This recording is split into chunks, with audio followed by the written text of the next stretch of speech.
Hi everybody.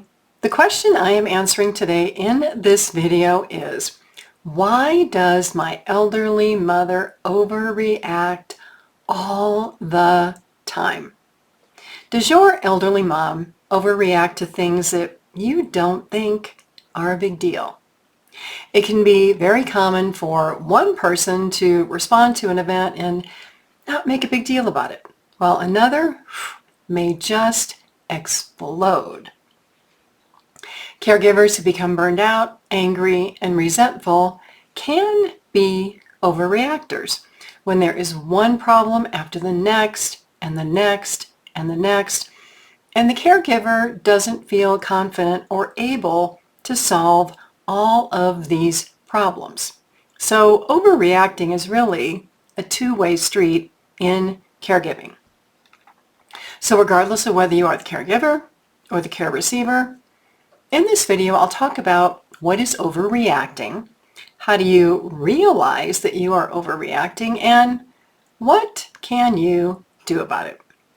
Overreacting is an inability to regulate emotions and moods, to use coping skills, and to respond in a balanced manner instead of gasping at things, getting exasperated, saying, "Oh my gosh, what on earth is going on?"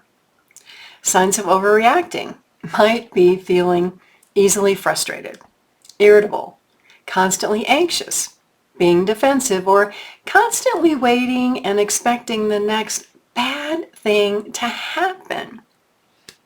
Or maybe you're just a highly sensitive person and you take feedback or criticism personally, or dealing with conflict is just too much for you and you'd honestly rather not. I don't know too many people who like to deal with conflict. It is a learned skill. But while all of these feelings and emotions are very valid, it's best to find a way to manage these emotions if you recognize that you are falling into patterns of overreacting. How do I know? I'm Pamela D Wilson. I am a professional caregiving expert with 25 years of experience responding to many unexpected and sometimes very high conflict situations.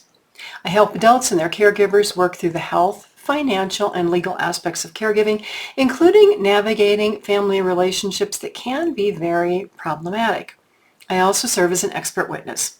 You can learn more about me by scrolling below this video or going to my website, PamelaDWilson.com. Please do like this video, click the follow button on my channel, share these and other videos, and comment, even if it's only to say thank you. One little thank you makes a huge difference to help other caregivers and people find their way here. So, if you are a family caregiver in a situation where your elderly mother, father, a spouse, or somebody else in your life is constantly overreacting, and you feel like you have to be careful, you have to walk on eggshells so that you don't upset them, or maybe vice versa. Maybe you're the person who needs care and you have an overreactive, crazy caregiver. So let me share some background, and then I'll share 3 things for you to consider to help you cope with any emotionally reactive and similarly challenging relationships. Now, as I mentioned, there can be so many reasons that people overreact. One is a lack of learned coping skills. There could also be a desire for attention. There could also be triggers that cause us to overreact. Now, some overreactors, they just want your attention.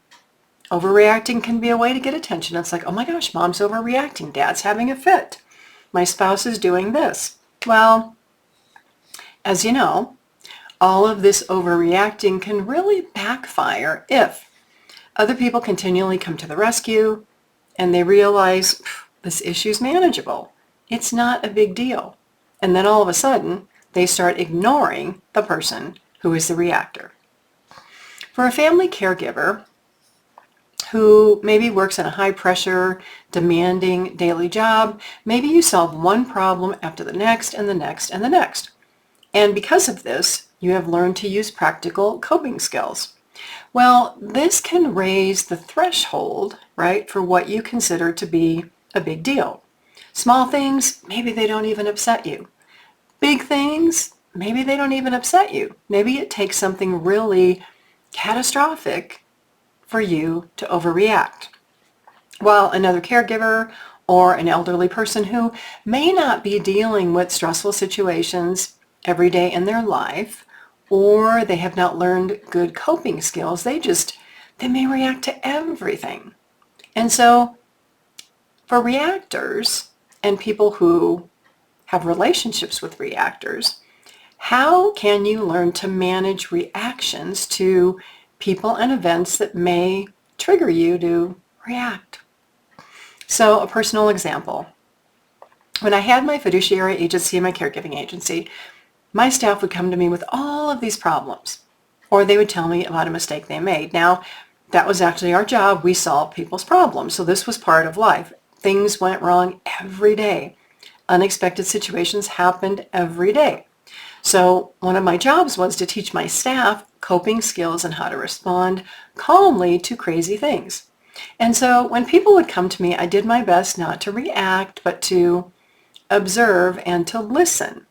And then to frame that issue on a scale from normal over here to maybe something unexpected in the middle to a real disaster and maybe somebody dying over here. Because for all of us, there are actions in our control. And then there are events that we cannot possibly imagine or predict. Those are kind of the more dangerous ones.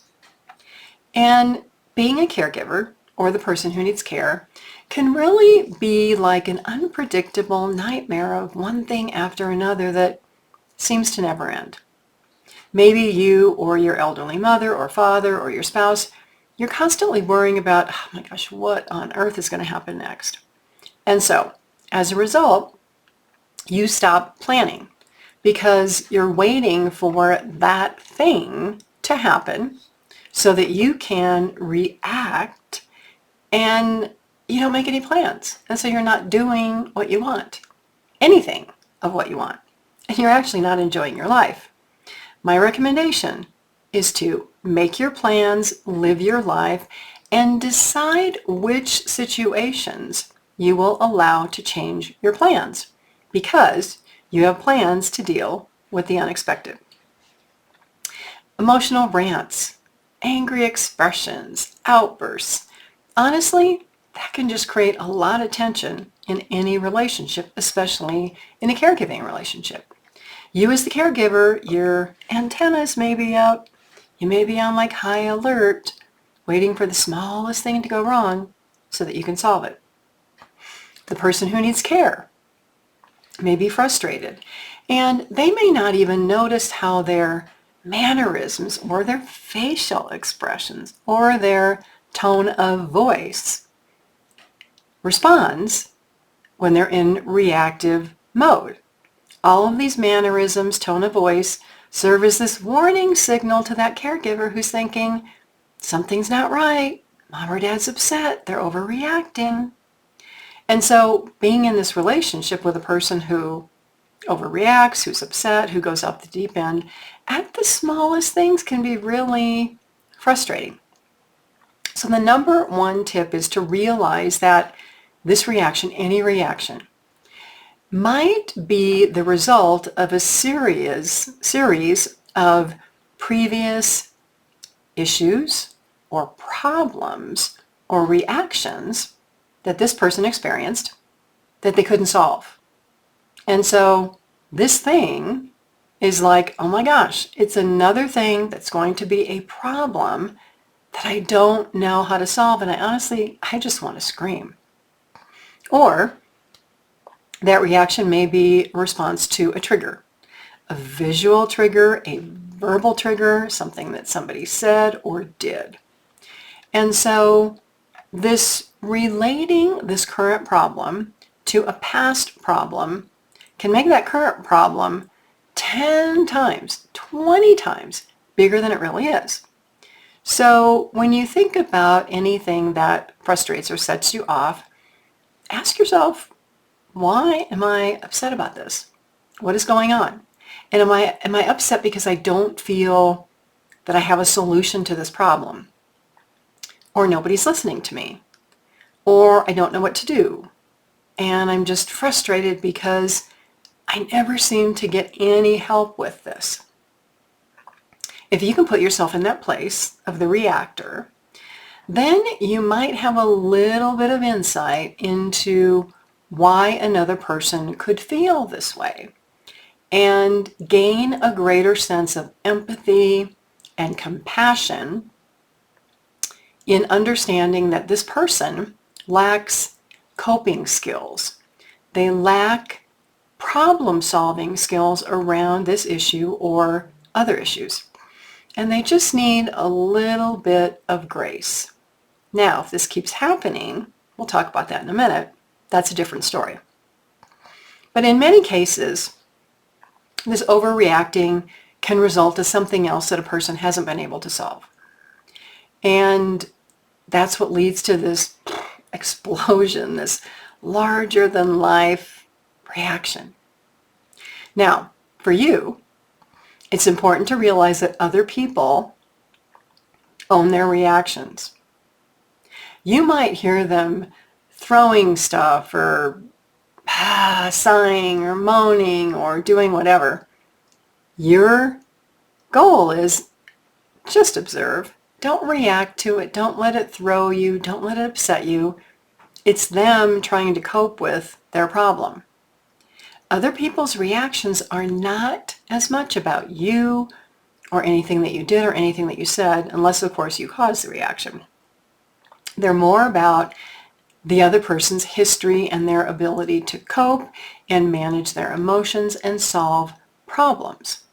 So while you're exposed to reactions and other people's behaviors, hold your power if you're a calm person to have control over your emotions. Don't overreact to an overreaction of somebody else.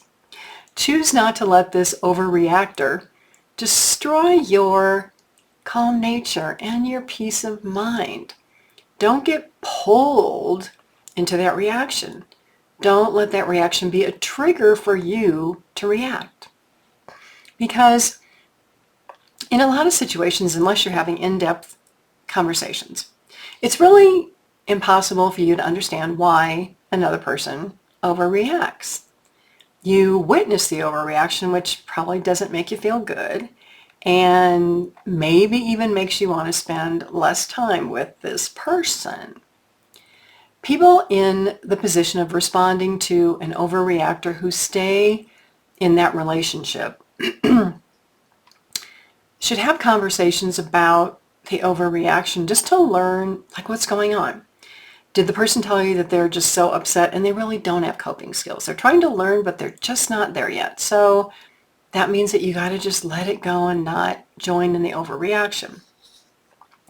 If you don't have these conversations, then you may end up losing your self-esteem or your self-confidence. You may feel like a failure because there's nothing you can do to make this other person feel happy. Or maybe you feel like you constantly have to be quiet or on guard and anticipate their every need so that you're trying to help them not to explode even further. Well, if you've fallen into that emotional trap, is it time for you to do something differently, and what can you do? So the number 2 tip here is that overreactors, emotional abusers, toxic people, they can be exhausting if you don't know how to respond. So look at the situation, identify your contribution, see if you're contributing to their overreaction, and decide what to do about it, because you may not be as stuck in this situation as you might believe. The biggest thing for you is learn not to react to an overreactor. You also don't want to become a doormat whose thoughts and opinions and ideas are constantly put down or squashed or ignored or not seen as valid. You have a right to express your difference of opinion in a constructive manner. Now remember that you want to talk about the behaviors, not necessarily the person. You've got to separate the two things because you don't want to attack the overreactor. You just want to say, these behaviors over here, they don't make me feel good. And I don't want to be around you, and I don't want to help you because I need to make my mental being and my mental health a priority. And so for you, the non-reactor, you want to create boundaries around what you believe is your responsibility versus another person's responsibility, and identify what you want your life and your relationships to look like. Now, every person is going to have a different perspective on responsibility and duty of caring for another person. This can be related to cultural beliefs or lifelong family beliefs. Everybody has different opinions, okay? So y'all don't have to agree. You just have to recognize and understand. You can listen to other people's opinions, but make your own decision because you're the one that has to live with the overreactor and the results of your choices. Other people are not living in your shoes day to day. It is not your responsibility to make other people happy. Other people must make themselves happy. It is your responsibility to make you happy. The health problems of the person you care for, again, they're not your responsibility. You didn't create them. They were created through the habits and behaviors of this other person. And in some cases, we just inherit health problems based on family history that no matter what we try to do, there's nothing we can do about. But when I say nothing we can do about, it doesn't mean there are not things that you can do to be proactive to prevent them. We all have that opportunity. Everybody then has to cope and manage our own health problems. Now, we can help each other. We can do research. We can give information. We can discuss options and pros and cons. But everybody, the caregiver, the person who needs care, you've got to make your own decisions and then live with the consequences of your decisions. So if you are the person who needs care and your caregiver is the reactor who just blows their top, gets angry at everything, angry at all your requests, all of that, understand that your caregiver may not necessarily be frustrated with you. They may be frustrated with the care situation and the choices that they made to become a caregiver. And, the fact that they gave up a job or they moved or they did all these things. Caregivers have a right to leave a bad situation. Caregivers can choose to go on with their life and no longer be the caregiver. So as the care receiver, you have to recognize this. Is it time to let your caregiver go? Is it time to let them live their life and you make other plans for your life? After all, that is your responsibility and your choice. Number 3, for everybody, reactor, non-reactor, look at ways to become more independent by releasing your expectations of other people. Because when there's a lot of expectations, relationships can become unhappy, abusive, toxic, stressful. An elderly parent may feel like they're a burden to their children. Adult children, they may be angry about giving up a job or giving up their dreams to care for mom or dad. A spouse who was looking for this great retirement may be angry that their spouse is sick and that spouse expects them to be with them 24/7 while this person is like, hey, you know what? I'm healthy. I got years ahead of me. I want to live my life. You have to find happy balance. You don't want to be in a relationship that becomes reactive and isolating and increasingly dependent and honestly depressive. These situations happen when the caregiver and the person who needs care, they rarely spend time with anybody else. They do everything together. They're there 24 hours a day, 7 days a week. That level of isolation or interaction, it's not really positive. It's destructive.